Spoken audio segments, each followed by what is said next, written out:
Cet épisode est sponsorisé par Rhino Shield, la protection ultime pour votre téléphone portable. Dernièrement, ils ont développé une gamme de produits qui m'intéresse plutôt pas mal, puisqu'il s'agit de coques de téléphone portable dédiées à la saga Assassin's Creed, et vous savez que j'ai pas mal travaillé dessus quand même. Donc si vous voulez plus d'informations, on se retrouve en fin d'épisode, ou directement dans la description. Bon visionnage.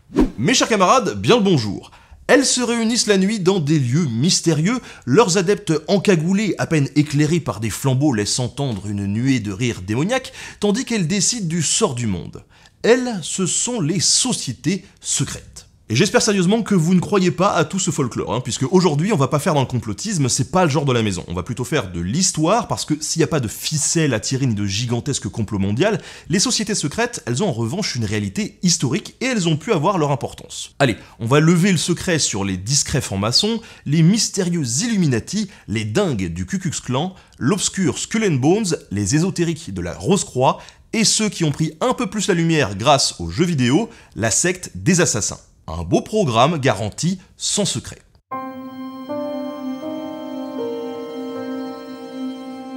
Et on commence par du lourd question société secrète, puisqu'on a attribué aux francs-maçons un rôle majeur dans des tournants historiques. Représentant un pouvoir politique secret, il serait responsable de tous les maux de la Terre.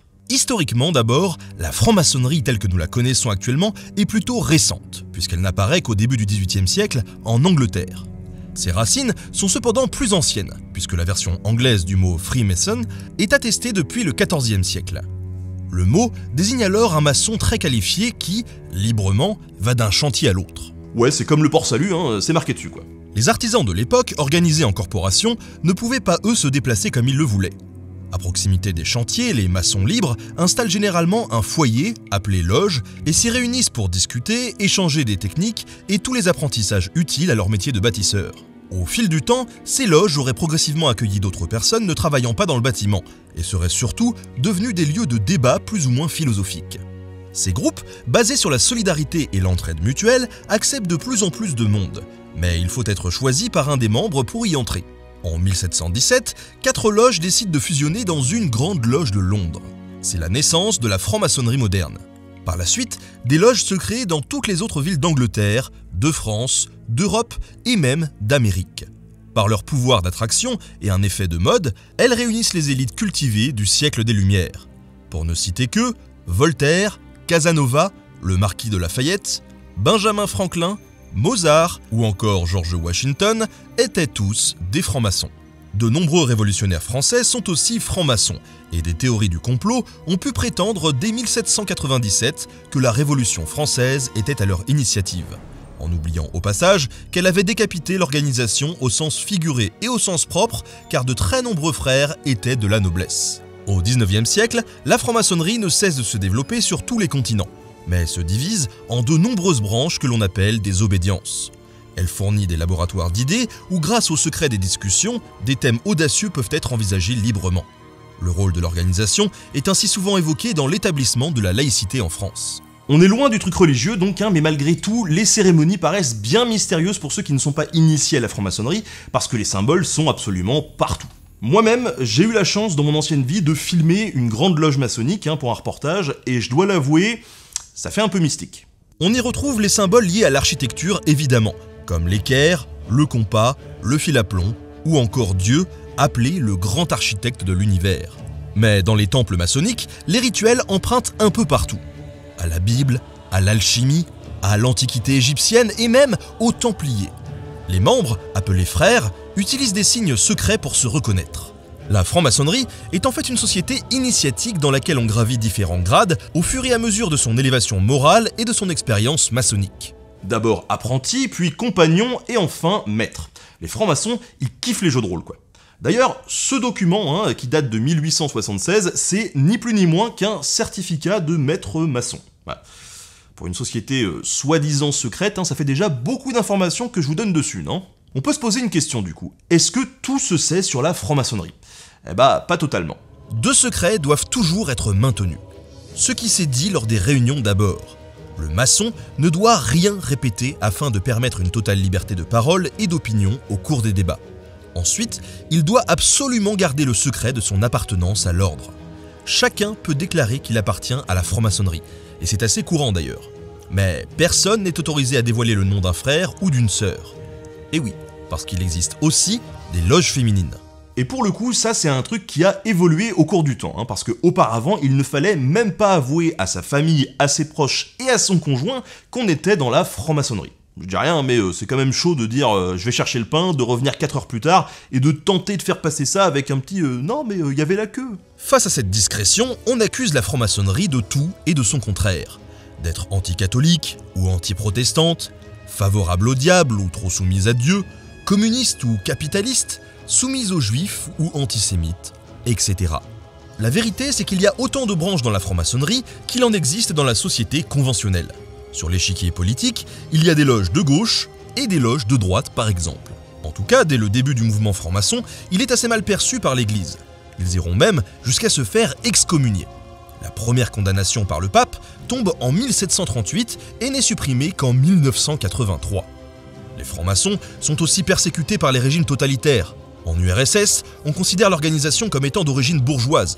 Les nazis, eux, l'interdisent en 1935, tandis que Franco, en Espagne, va jusqu'à juger les francs-maçons morts depuis longtemps. Aujourd'hui, les francs-maçons sont de moins en moins nombreux.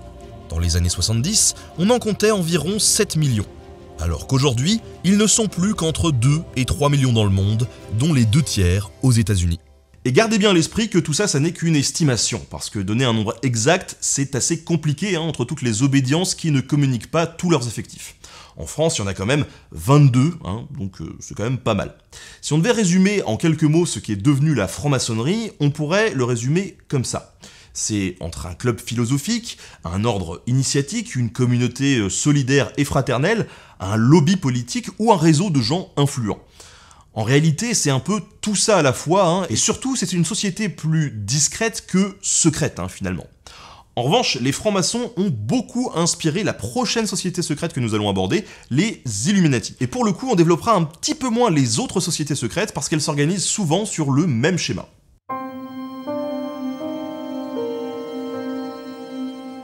Les Illuminati tirent leur nom du latin et désignent les illuminés. Pas au sens des mecs légèrement barrés, mais plutôt de ceux qui savent. Comme les francs-maçons dont ils s'inspirent beaucoup, c'est un groupe libre de penseurs créé en 1776 en Bavière par un ancien jésuite. Ces intellectuels, parmi lesquels le philosophe Goethe, veulent changer les choses en diffusant les idées des Lumières et notamment en apportant plus d'égalité. À son apogée, l'ordre des Illuminati a pu compter jusqu'à 1500 membres identifiés, répartis en 13 grades. Oui, eux aussi, ils aiment bien les jeux de rôle. Il faudrait voir d'ailleurs du côté de World of Warcraft s'il n'y a pas des guildes de francs-maçons Illuminati. Parce que pour se réunir, je pense quand même que ça doit être un petit peu plus discret que 50 types avec un flambeau dans une cave parisienne. Bref, 1500 membres, c'est une belle réussite pour une société secrète dont le succès commence à inquiéter les autorités bavaroises, puis par la suite, les autres États allemands. Les francs-maçons les regardent aussi de travers, surtout que les Illuminati ne sont pas les derniers à infiltrer les loges maçonniques existantes. En Bavière, le prince électeur de Bavière se méfie d'eux. Il considère que ce sont des comploteurs et des révolutionnaires en puissance. Il décide donc de les interdire brutalement le 2 mars 1785. Tous les Illuminati sont poursuivis, voire persécutés. La surprise est totale. Quasiment tous cessent alors leurs actions, et même, pour certains, dénoncent publiquement l'ancienne organisation. Goethe déclare ainsi en 1786, l'année suivant l'interdiction, que toutes les associations secrètes soient éradiquées, qu'importe ce qu'il en résultera. Quelques Illuminati écrivent à Benjamin Franklin, qui lui était franc-maçon, nous l'avons dit, pour lui demander s'ils peuvent se réfugier aux États-Unis.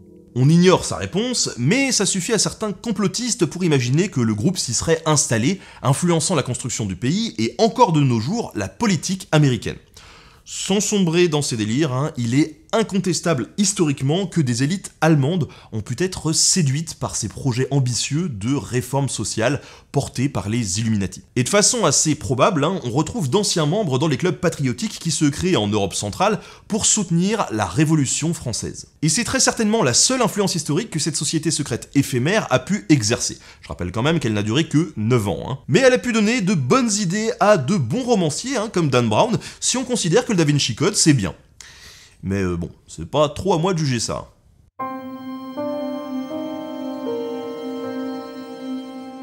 Le Ku Klux Klan naît d'une défaite, celle des États du sud des États-Unis pendant la guerre de sécession.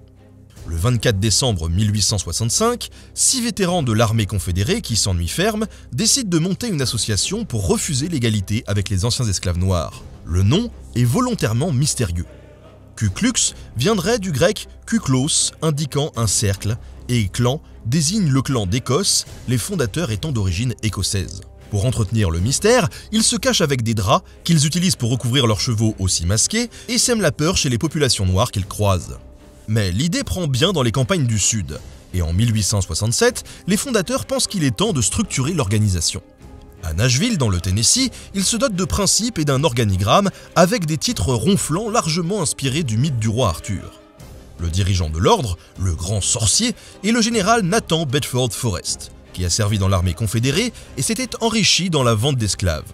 D'ailleurs, il y a une petite référence à Forrest dans le film Forrest Gump, où sa maman l'a nommé Forrest, en référence à ce chouette type qu'était Nathan Bedford Forrest. Bon, sa maman lui dit aussi que sa partie Forrest de sa personnalité, c'est pour lui rappeler que parfois on fait tous des choses qui finalement n'ont strictement aucun sens. Ouf, ouais. Enfin bon, en même temps, c'est pas pour filer une leçon de morale à mon gosse que je vais l'appeler Adolphe. Mais chacun fait comme il veut. Les membres du clan sont persuadés de faire partie de l'Empire invisible, avec comme mission de maintenir la suprématie de la race blanche dans le sud des États-Unis. Pour cela, on fait la chasse aux Noirs, mais aussi à leurs complices, les partisans de l'égalité comme les fonctionnaires du Nord. Et c'est toute la palette de la violence qui y passe. Insultes, menaces, intimidations, harcèlement, humiliation, incendie et bien sûr, meurtre. Inquiets de cette violence, les pouvoirs politiques mettent la pression sur l'organisation, poussant le général Forrest à la dissoudre en 1869. De toute manière, dans les États du Sud, le pouvoir politique, économique et médiatique est dans les années 1870 aux mains des Blancs. Avec les lois de ségrégation votées à partir de cette période, le clan, victorieux sur les idées, devient inutile. Il disparaît donc une première fois. En 1906 paraît un livre de Thomas Dixon, L'homme du clan, qui est adapté en film en 1915 sous le titre « Naissance d'une nation ». Le film connaît un très grand succès et emporte de nombreux soutiens, dont celui du président américain de l'époque, Woodrow Wilson. Je me souviens, moi quand j'étais gamin, j'ai voulu être paléontologue pendant presque 10 ans après avoir vu Jurassic Park. Là, on voit qu'un film a réussi à relancer un mouvement comme le Ku Klux Klan. Comme quoi, il faut vraiment pas sous-estimer la puissance d'un média comme le cinéma. Le clan renaît donc dans cette dynamique et élargit ses combats. Toujours contre les Noirs, mais aussi contre l'immigration, les catholiques, les communistes, les juifs et tant qu'à faire, les homosexuels. En 1922, le nouveau sorcier impérial, un dentiste du Texas du nom de Evans, transforme le clan en véritable entreprise. Il faut prendre sa cotisation, souscrire son assurance KKK et même acheter auprès de l'organisation son costume officiel, cagoule comprise. Dès lors, le clan devient un véritable succès public, surtout dans les petites villes et campagnes américaines. De 10 000 membres en 1920, le Ku Klux Klan en atteint 5 millions en 1925. C'est absolument énorme, et moi-même, avant de bosser sur cet épisode, je me doutais absolument pas qu'il y avait eu, à un moment donné, autant de membres du Ku Klux Klan. Les actions du Ku Klux Klan animent un peu les soirées du week-end avec embrasement de croix, parades, masques, initiations et même barbecue entre membres. C'est en quelque sorte une confrérie de racistes où l'on se reconnaît entre membres du clan par des signes et des codes. Dans un bar du sud des États-Unis, pour retrouver un copain membre du clan, il suffit de demander « Connaissez-vous un monsieur Ayak ici ?» Ayak signifie « Are you a Klansman ?» c'est-à-dire « Êtes-vous un homme du clan ?» Il faut bien imaginer que dans les années 20, dans certains villages, presque toute la population blanche appartient au clan ou est sympathisante. Imaginez l'horreur pour les populations noires qui y résident. En cas de violence ou de meurtre sur l'un d'entre eux, il y a rarement une enquête car le policier local est lui-même un membre du clan. Ces millions de membres sont aussi très influents, surtout dans le sud, où le clan aurait fait élire plusieurs gouverneurs et sénateurs. Mais si le pouvoir de cette société secrète semble sans limite, ce n'est pas tout à fait vrai. Puisque plusieurs États américains, hostiles au Ku Klux Klan, font finalement voter des lois interdisant le port du masque en dehors des fêtes comme Mardi Gras, et obligent le clan à publier la liste de ses membres. Et être un raciste anonyme, bon, ça se vit plutôt bien, mais se revendiquer raciste aux yeux de tous, ça passe un petit peu moins. C'est donc le déclin inexorable de l'organisation. Après 1945, le Ku Klux Klan n'est que l'ombre de lui-même, et cela malgré des violences de nouveau dans les années 60-70, avec incendie d'églises, de maisons et même des meurtres. Il ne cesse de se diviser, créant autant de petites structures de plus en plus locales et surtout de plus en plus insignifiantes. Aujourd'hui, on estime qu'il y a à peine 10 000 adhérents qui se retrouvent autour de groupuscules incitant à la suprématie blanche. C'est encore beaucoup trop, hein, mais c'est quand même vachement moins que 5 millions.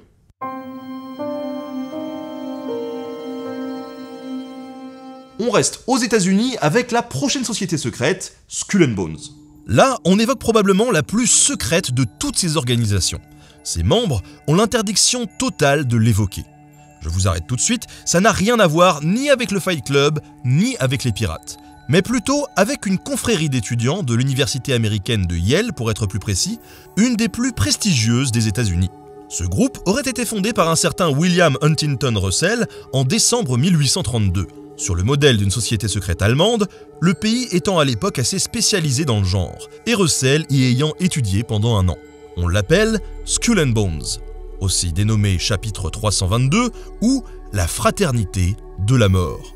Ce qui promet une ambiance bien sympathique loin des bières pong et des concours de slip mouillé que l'on voit dans les fraternités américaines au cinéma. Chaque année, 15 étudiants en dernière année d'études sont approchés par les membres du club. Évidemment, les étudiants les plus prometteurs sont choisis, les plus puissants et les plus brillants académiquement et sportivement. Longtemps resté un club masculin, la société a accepté des femmes au compte-gouttes à partir de 1991. Une des raisons, c'était surtout d'éviter les procès qui mettraient trop en lumière l'organisation. Pour l'initiation, on retrouve le décorum habituel. Les futurs membres, appelés chevaliers, doivent suivre toutes sortes de rites initiatiques, dont l'un consiste à raconter toutes leurs expériences sexuelles et d'autres à embrasser un crâne et à vénérer le chiffre 322. Cette société secrète est particulièrement riche. La Russell Trust Association, qui est son nom commercial, a un patrimoine estimé à plusieurs millions de dollars, dont une île privée à la frontière du Canada. De nombreuses légendes circulent sur Skull and Bones. On raconte ainsi que 6 bondsmen, dont le grand-père de George W. Bush, auraient volé en 1917 les ossements du chef indien Geronimo pour les entreposer dans la maison du club. C'est assez discuté chez les historiens, mais dans le doute, l'arrière-petit-fils du chef Apache attaque en justice l'université en 2009. Sans succès, puisque la procédure a été abandonnée en 2010. Comme dans toutes les confréries étudiantes, Skull and Bones n'existe que dans un seul but: placer ses membres dans des positions importantes, afin qu'ils cèdent ensuite les uns les autres. Et ça marche plutôt pas mal, puisque les bondsmen célèbres sont assez nombreux.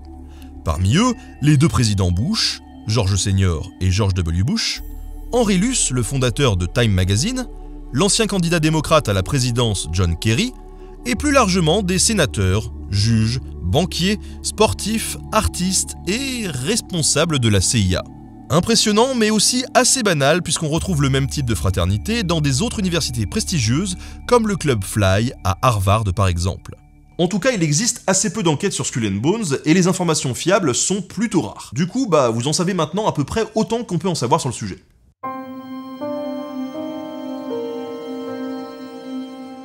Tout aussi mystérieuse, la société secrète de la Rose-Croix apparaît au grand jour avec la publication en 1614-1615 de 2 manifestes anonymes en Allemagne. Le premier, intitulé Fama Fraternitatis, est très ambitieux. Il s'appelle « Réforme universelle et générale du monde entier ». Adressé aux dirigeants politiques et religieux, il veut changer le monde de façon utopique et comprend à l'intérieur de l'ouvrage un autre texte se présentant sous la forme d'un roman initiatique, le mouvement Rose-Croix. Il aurait été fondé par un chevalier au XIVe siècle appelé Christian Rosenkreuz, d'où le nom de Rose-Croix. Ce chevalier aurait vécu 106 ans après avoir voyagé en Orient où il aurait rencontré des sages et fondé une nouvelle spiritualité. On aurait redécouvert son tombeau en 1604, dans lequel on aurait trouvé un petit livre d'or comprenant son enseignement. En 1615, un 2e texte puis un 3e l'année suivante complètent la Bible Rose-Croix. Vous l'entendez, j'utilise beaucoup le conditionnel quand je présente ces histoires parce que justement, pour les historiens, tous ces textes sont largement légendaires.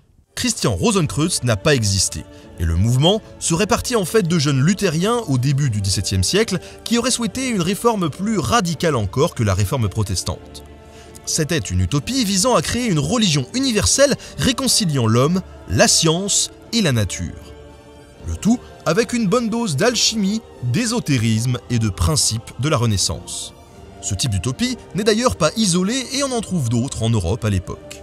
Les dimensions mystérieuses et prophétiques de ces textes vont intéresser de nombreux savants de l'époque, entraînant de nombreuses polémiques, d'abord dans le monde germanique, puis dans l'ensemble de l'Europe. Certains y voient une révélation, d'autres de la pure sorcellerie. Des ordres rosicruciens sont créés à partir du XVIIe siècle et se donnent des origines lointaines remontant aux philosophes grecs et même à l'Égypte antique. Des liens se font naturellement avec la franc-maçonnerie qui considère les Rose-Croix comme une de leurs inspirations. Actuellement, de très nombreux mouvements et associations ésotériques se réclament de cette tradition, le fond de pensée philosophique, intellectuel et spirituel Rose-Croix étant du domaine public. En fait, c'est un peu devenu le logiciel libre de la société ésotérique, quoi.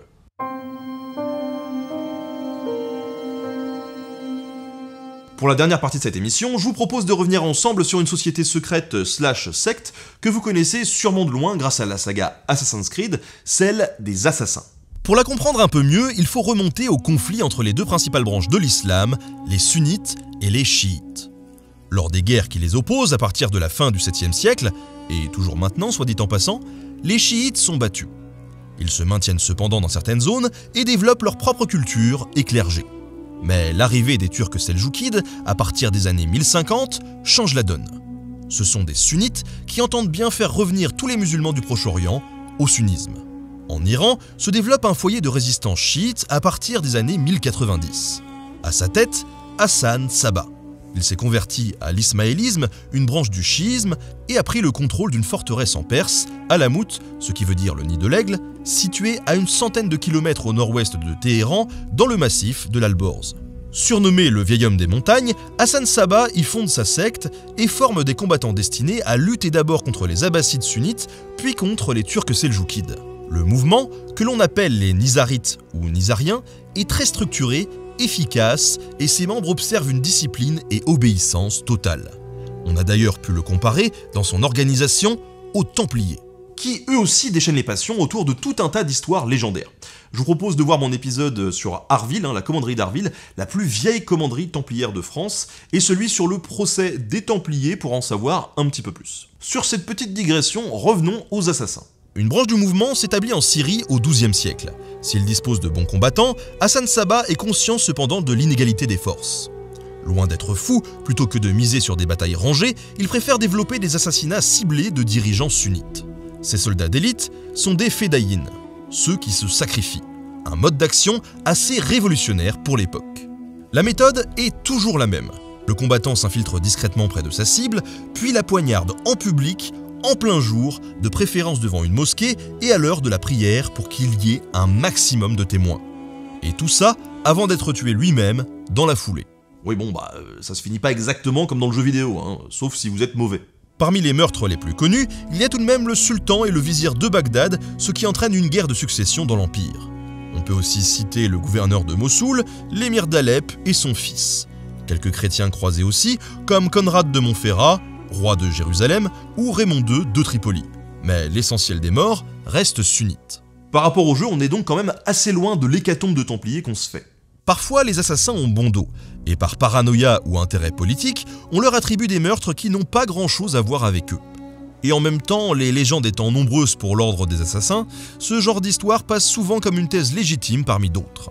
On raconte même que certains, agissant pour le roi de France Philippe Auguste, auraient envisagé d'exécuter Richard Cœur de Lion à Chinon en 1195. Toutes les victimes sont des personnalités politiques, jamais des civils. Les Nizarites impressionnent à chaque fois par leur fanatisme et leur dévouement à leur chef. Ils échouent cependant sur certaines cibles, comme Saladin qui évitera leur poignard. Tranquilles dans leur forteresse de montagne, les assassins résistent à toutes les attaques menées contre eux.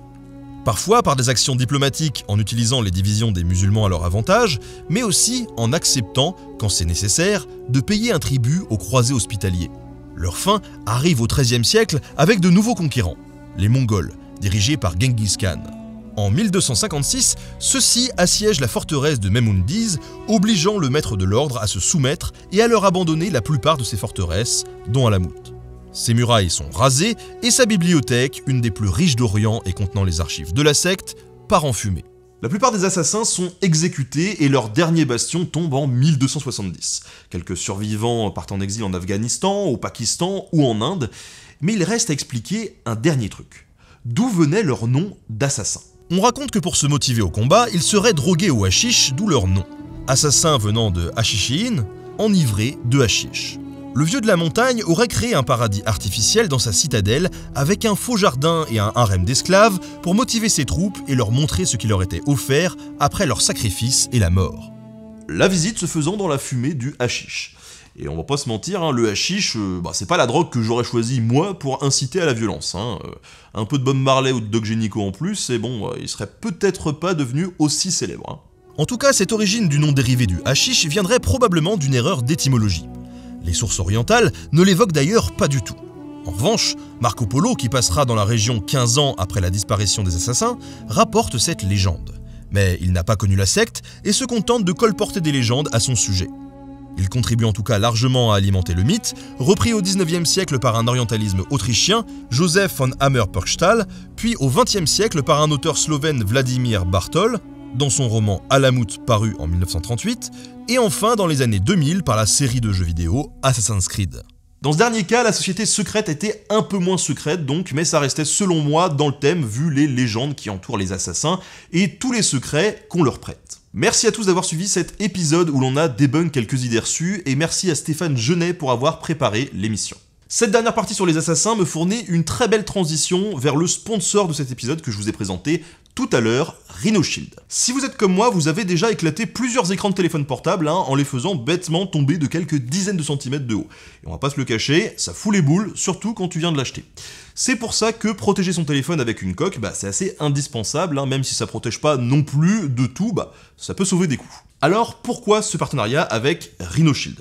Eh bien tout d'abord parce qu'ils ont sorti une super collection de coques dédiées à la série Assassin's Creed, et vous le savez, moi j'ai déjà pas mal joué et bossé sur le sujet, notamment sur Origins ou Odyssey, voilà, j'ai plusieurs coques qui m'ont envoyé et qui sont vraiment super belles. J'aime bien les goodies un petit peu geeks qui servent à rien, donc là, non seulement ça me fait plaisir, mais en plus, ça sert à quelque chose.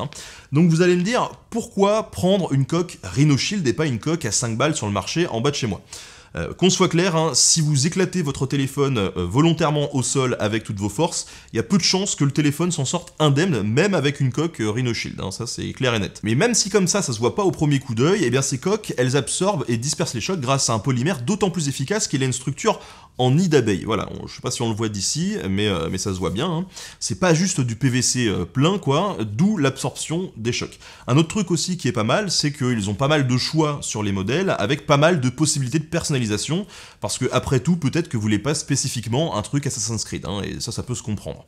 Et en plus de ça, il y a pas mal de modèles pour les différents portables qui existent sur le marché. Typiquement, j'ai craqué comme un faible pour le dernier Samsung S20 Plus, voilà.